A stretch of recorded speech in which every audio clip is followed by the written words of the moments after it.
lights and ditch lights, and I put a marker light in it to be realistic for when it goes backwards. This actually does have a Digitrax decoder in it, just a simple one that I got. This is a great engine. I like it as well. I have pictures. Actually, speaking of pictures, let me show you one. Actually, here's an old one right here of a west. This is at Vancouver Terminal in Washington, on the Cascades heading southbound to Portland.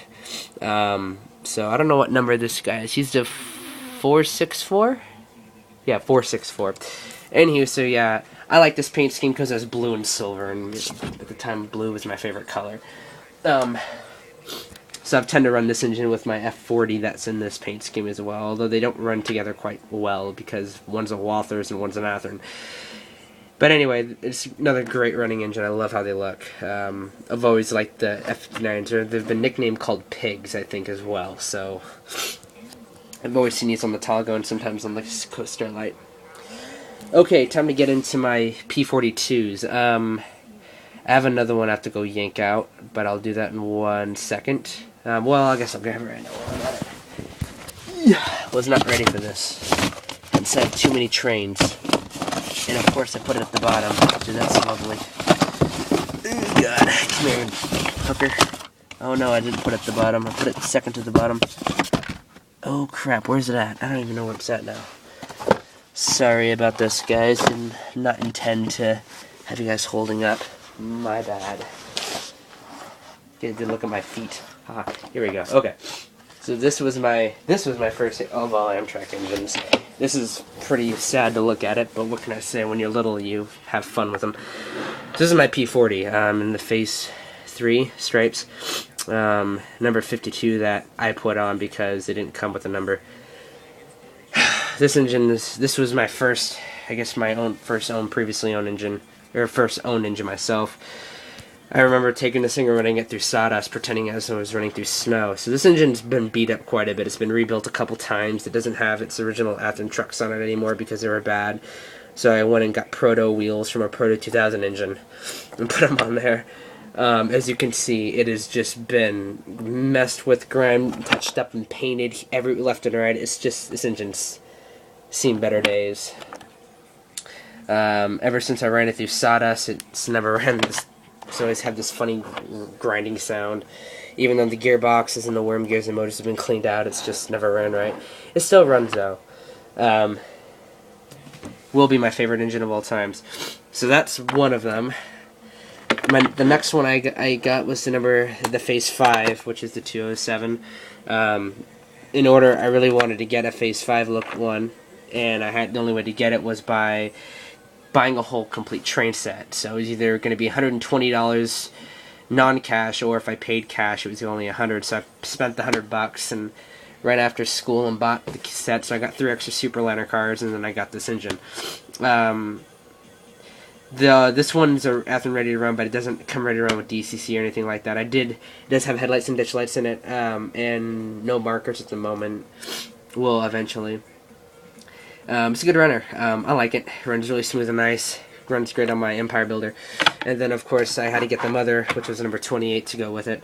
This one has headlights, no ditch lights, but it does have markers on it. This one, these two I will DCC up, and they get headlights and ditch lights going in them. Very detailed. And hence, Athearn Genesis does not make these. These are Athearn ready to runs. Athearn Genesis does not come out with a production line with P42s or P40s yet. The most Athearn has done with Genesis is, I believe, their steam engines. Most of their SC70 Max, their FP45s, and some switchers. I think there's the MP15 ACs or whatever. So they haven't done too much in Genesis. So that's that guy, and then the latest one I got, this one I got back in 2007 for Christmas, the 105 in the Northeast Corridor scheme. I wanted just the standard Phase 4, non-Northwest, because back in the day, before they changed all their P42s to Phase 5, they were Phase 4, and they ran them on their Empire Builder and stuff like that, and you'd see the Phase 4 a lot. But I was happy with this, because at the time, after they were all at it, they were discontinued, or mainly discontinued. So I was able to get this at least, and then now they're coming back out with them, so it kind of blows. But it's alright, it's still a lovely looking engine. As well, headlights, markers, no ditch lights. This does come DCC ready. very detailed, and these engines are just wonderful. I love them a lot. I'm a big Amtrak fan, as you can tell. So that basically wraps it up for my locomotives. I do have 2 cars with me at the moment that are Amtrak that I have out, that I am currently working on. I just have, with Amtrak, I like to get like a lot of random, like, miscellaneous things.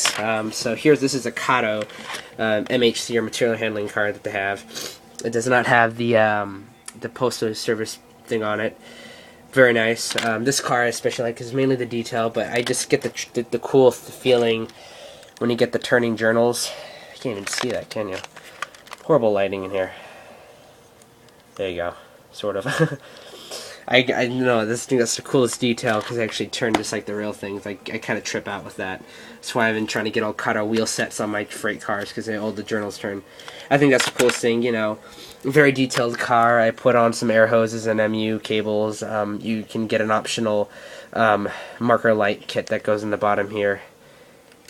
There's 2 doors, where my thumb is here and then over here. Very cool car. I have 3 more of these, but they're in the Walthers, of course. And then the only other Amtrak car I have out currently is just this express box car in the Phase 5. This is pretty cool too. I just currently installed a EOTD, or Fred, on the back of it, so now it has a flashing working Fred. So now I can run it at the back of my train. I tend to run the Empire Builder from the late 1990s, so I have road railers in the back of mine, and I have a Fred on those, and that's what I normally use. So anywho, so that wraps it up for my Amtrak fleet. But one other special thing, I know that you mentioned Bombardier in that one video I saw of yours. And of course, I need to show you mine. I got 6 Bombardiers, but in the Seattle Sounder. I don't know, this is my end one. I think this is the correct one, right? No, which one's the right one? Oh, here we go. So, I wish I could show you right now, but I don't have any tracks set up. But, just real brief and real quick.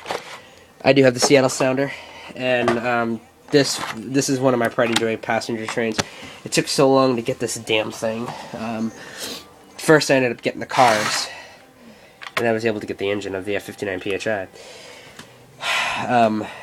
After they were all out of their coaches, so I had to get all cab cars, but it's better than nothing. This one I have custom fitted with headlights and markers and ditch lights. So as the train is being pulled forward by the F59, the markers are on. But as it's in its push mode, instead of pull, the marker comes on the F59, and the ditch lights and headlights come on the cab car. As well, you're right, it is a very detailed engine, or cab car, excuse me, that was the wrong termination. It has its air horns and brackets, bell, very nicely detailed MU cables and hoses, very nice. So this is a great engine. The way I wired this was very tricky to get the electrical contact from the track. I can explain it to you later if you're interested. It was very tricky, but I was able to get it done. So I got the cars first, and then I ended up finally getting the engine, which I was so happy about. I don't know, I haven't seen, I YouTube this a lot, and I haven't seen a lot of Seattle Sounders and HO scale out there. This is the number 905. I love how the front pilot looks with the striping on the plow, and also the Seattle Transit. I believe that's the T stands for Transit, unless I'm completely wrong. This engine I eventually will put strobes on, because that's how the Seattle Sounder in Seattle, Washington has.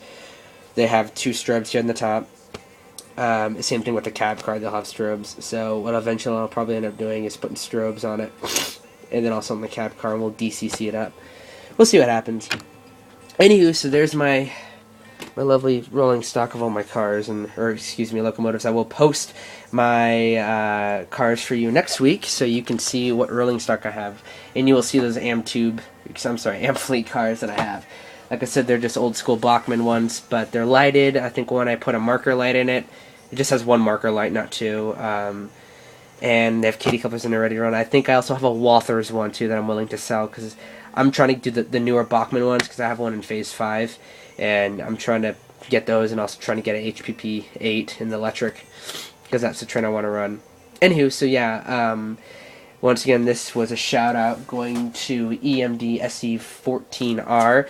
I hope you enjoyed looking at my Amtrak locomotive stock. And then next week I will show you my rolling stock. This is AMH9217 signing out. Later.